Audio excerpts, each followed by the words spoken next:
Welcome back, everyone. I am currently in my trying to forcibly bring fall quicker. I had taken out a lot of my summer crops and plants and am slowly but surely putting more plants into the garden. As you know, I am in Texas, and over here it is still extremely hot. Like today, as I'm out here, I was sweating my butt off in the beautiful 92-degree weather. Yes, it's a little bit risky putting a lot of these fall crops in, but I'm thinking it should be cooling down sooner rather than later, and it'll be a little bit more helpful for me.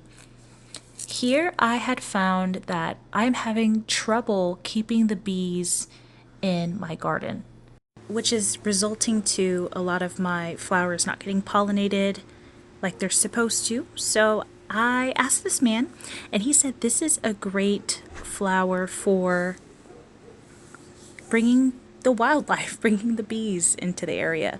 So I have one of these, and I also bought a little bee house. It's like a little beehive house that I have hung up in my patio to kind of bring them all in, hoping that my cucumbers will get pollinated before the fall. But apparently that's a great plant. And if you can see in here along that edge of the bed is a lot of lettuce, some romaine to be exact. I'm taking out the ones that aren't doing as well. And I got this beautiful, beautiful cilantro plant. I ran out of cilantro seeds, but when I was at the nursery, there was a massive plant for $6. And when you see it, you're going to be pretty impressed because that thing is huge. I actually got two of them for $6, so $6 each. And I just thought it'd be good for here because these were going to die anyway, and these were kind of not doing as well, so it shouldn't really matter.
We are now approaching the strawberry and sage portion of the video, and here I had gotten these beautiful, healthy, thriving strawberry plants for $2 each.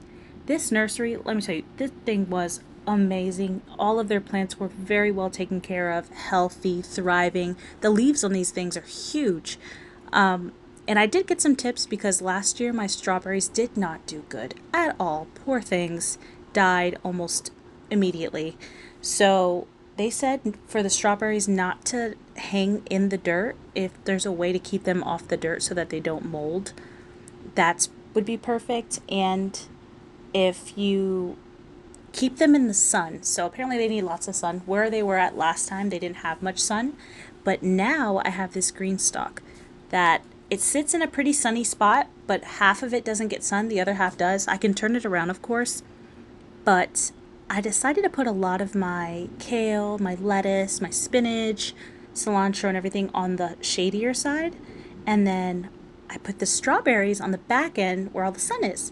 So I'm thinking they should be fine. They're going to be hanging off the green stalk. I've seen a lot of people plant strawberries in their green stalk, so I'm thinking this is going to be a great idea. And obviously, it's trial and error. This is my first year with my green stalk. I'm already loving it. Everything's doing great, but we will see. I've never done strawberries in it before, so we will definitely see. Looking back at this clip, like watching me put this on, stresses me out because I hit so many plants. So it's kind of scary.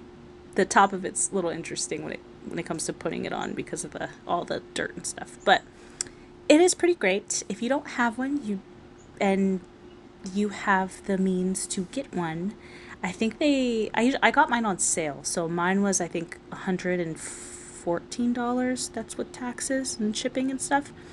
So I don't know. It's pretty pricey, but I think if you're beginning to start gardening, I think it'd be great for people to invest in one.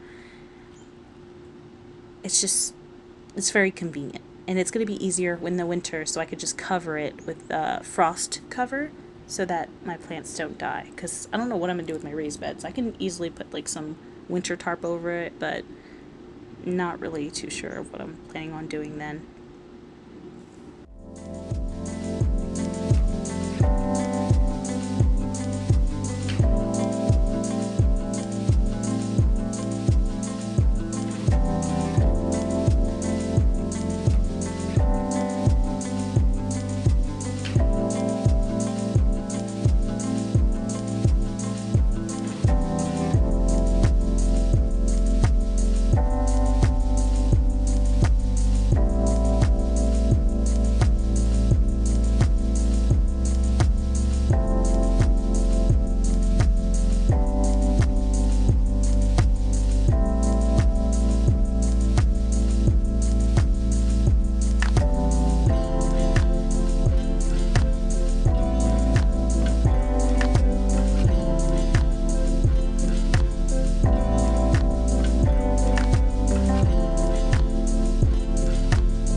here you have it.